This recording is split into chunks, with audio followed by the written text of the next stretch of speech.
φεύγουμε από αυτή την όμορφη γειτονιά που μας άρεσε πολύ. Μείναμε μία εβδομάδα εδώ στο Recreo. Αλλά πού πάμε? Πάμε Ilha Grande και θα κάνουμε μια στάση Conceição de Jacareí, που είναι το μέρος όπου παίρνουμε την βάρκα για να περάσουμε Ilha Grande. Εδώ έχουμε την πραμάτια μας πίσω μας, το σπίτι μας συμμαζεμένο, θα το χαρακτηρίσω. Κουζίνα, τουαλέτα, σαλόνι και κρεβατοκάμαρα. Η οποία έχει τρυπήσει και φαίνεται η βούρδα των μαλλιών μου. Και κάποιος θέλει να αφήσει το ποδήλατό του εδώ. Τέλεια. Και θα πάμε με Uber, έτσι. Όχι με Uber, με 99 λέγεται. Είναι ένα application εδώ της Βραζιλίας, ντόπιο. Κάποιες φορές είναι και ταξί που δουλεύουν μέσα, κάποιες φορές είναι απλοί άνθρωποι που οδηγάνε στο αυτοκίνητό τους. Αλλά όπως και να έχει, έρχεται όπου να είναι ο ταξιδιώτης μας να μας πάει Conceição de Jacareí. Αλλά εγώ θέλω να ρωτήσω κάτι πριν πάμε στο ταξίδι, γιατί δεν το βλέπω να έρχεται. Γιατί σε κάποιες χώρες επιτρέπεται και σε κάποιες άλλες όχι? Γενικά το Uber και αυτές τις εφαρμογές. Ναι, είναι ένα καλό ερώτημα. Αυτό γενικά εξαρτάται από τους ανθρώπους που έχουν πληρώσει για να βγάλουν άδεια ταξί, και επειδή στην αρχή το κράτος είχε, ας πούμε, τις άδειες και έλεγε πρέπει να φτάσει τόσα χρήματα για να αγοράσει την άδεια, και ο άνθρωπος κόπιαζε, ας πούμε, για να βγάλει την άδεια. Μετά λέει τι, εσύ ξαφνικά θα έρθεις χωρίς την άδεια και θα βγάλεις, ας πούμε, το αυτοκίνητο σου στον δρόμο και θα οδηγάς έτσι? Δεν γίνεται.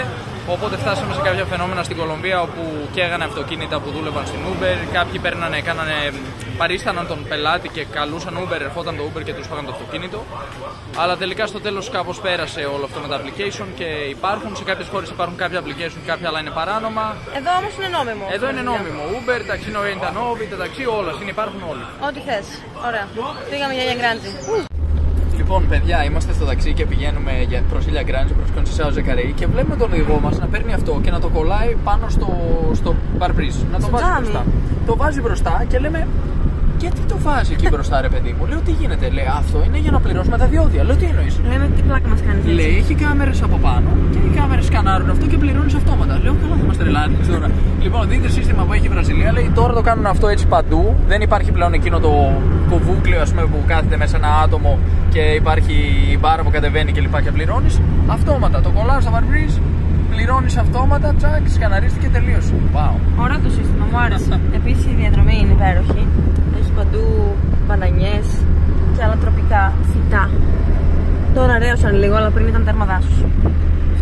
Φτάσαμε Conceição de Jacareí και είμαστε έτοιμοι να πάρουμε μια βαρκούλα για να περάσουμε απέναντι. Θα πάμε να πάρουμε το λεγόμενο taxi boat, δηλαδή το ναυτικό ταξί. Έχουμε εδώ ένα κύριο που μας πηγαίνει μπροστά εκεί που είναι να αγοράσουμε τα εισιτήρια. Δεξιά μας έχουμε την παραλία και θάλασσα που έχει εδώ. Θα τη δούμε καλύτερα σε λίγο.